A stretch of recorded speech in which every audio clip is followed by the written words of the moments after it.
Australia is well and truly disposed to join the China-led Asian Infrastructure Investment Bank, AIIB, Prime Minister Tony Abbott said on Wednesday, but wants to know how much power Beijing would hold in the institution before a formal decision.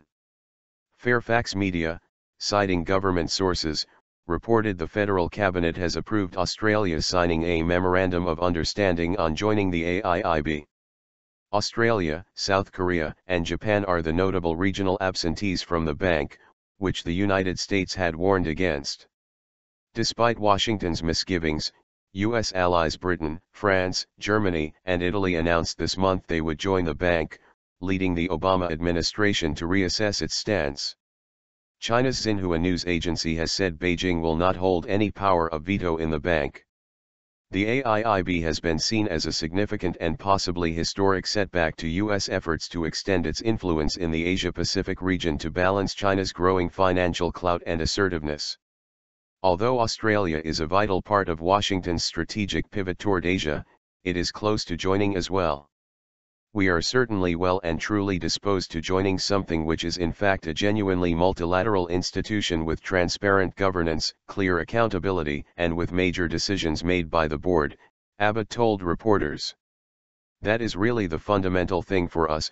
Would major decisions be made by the board, and is it going to be a multilateral institution rather than one that is controlled by any one country, he said at a news conference in Canberra.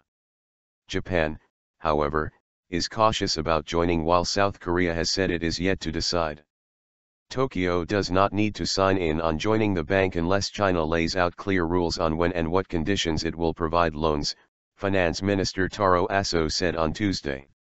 Japan is hesitant to join out of concern over China-led lending practices, Tokyo's relations with Washington, and the AIIB's potential rivalry with the Asian Development Bank, AIIB, the Manila-based multilateral institution dominated by Japan and the United States.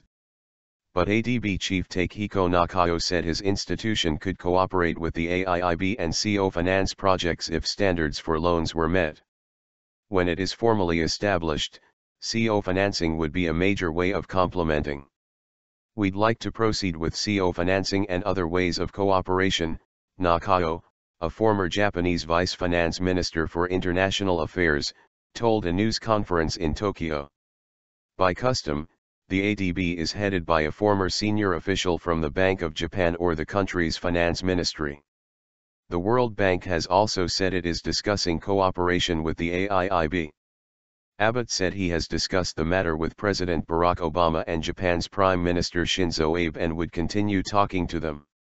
Speaking to the Australia-China Business Council, Treasurer Joe Hockey said it was important to secure the country's best interest in a well-governed bank that will work to promote greater infrastructure and growth in the region.